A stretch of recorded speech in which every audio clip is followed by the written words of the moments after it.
And to discuss some of the hidden costs of investing in property is Ben Kingsley.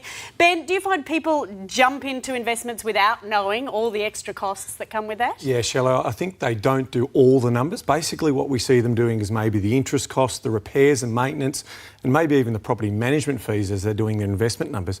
But the big ones they forget about are things like landlord protection insurance in case the tenant, runs and doesn't pay, or any damage to the property. And the other big one, the big sleeper, is land tax. Yeah, what about land tax, Ben? I mean, how does that work as a hidden cost? How does it creep up on people? Yeah, so in every state and territory, we do a valuation on a property once a year, right? Now, we have what's called the unimproved value, which is the land value, and the improved value on top of that. Now, there are thresholds in each state, except for the Northern Territory. They don't have land tax, but that threshold is the starting point when an investor will start having to pay, and it's scaled in different ways from different states and territories, as we can see there. So it looks like, Melbourne's going to pay more tax, Victoria's going to pay more tax. But the reality is there's scales and increments, so it's all different in each different state and territory. So what happens then if you own multiple properties, and we'll talk about if they're all in the one state, for example, is that a cumulative tax? It is, and it's an annual accumulative tax. So it's the aggregate of all of that land value. So if you're an investor who's buying 4 or 5 of your investment properties in, say, New South Wales, you're going to have a hefty land tax bill each year. So all of a sudden, most of your rent's going to actually go to the government. What about, Ben, people who are looking at apartments, units? I mean, it might be a silly question, but are they paying land tax here? Yeah, they are. So let's say by way of example, we've got an apartment block with 10 units in it. Now, so 1/10 of that unimproved land is going to be their amount. And that's obviously, if that's under the threshold, then no land tax to pay. But over time, that land value is going to continue to grow, and eventually they're going to start paying land tax as well.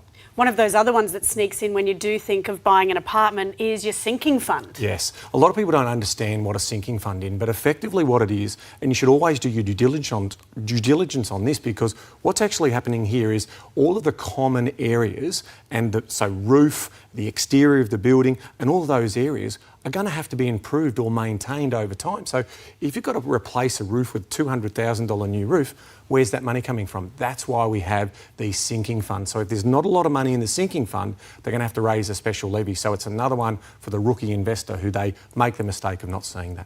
Do you see a lot of people who come to you and are all of a sudden a little bit overwhelmed at the amount of hidden fees and things that have crept up on them? Yeah, they do, Chris. And I think the important thing here is a rough rule of thumb should be use 1.5% of the value of the property. Indexing at 2 to 3% per year is a great rule of thumb in terms of what your ongoing holding costs are going to be. Right. Okay, so what's your big tip for people looking at investment property? Well, I think it's like everything, demand and supply. Like ultimately, if the game is capital growth, and ultimately as the value of that property grows, you're going to get rental income, and that's the passive income that you want to live off. So I'm not a big believer that you need, 10, 20 properties. I'm a believer that 2 or 3 really good properties is going to bode well for a good retirement.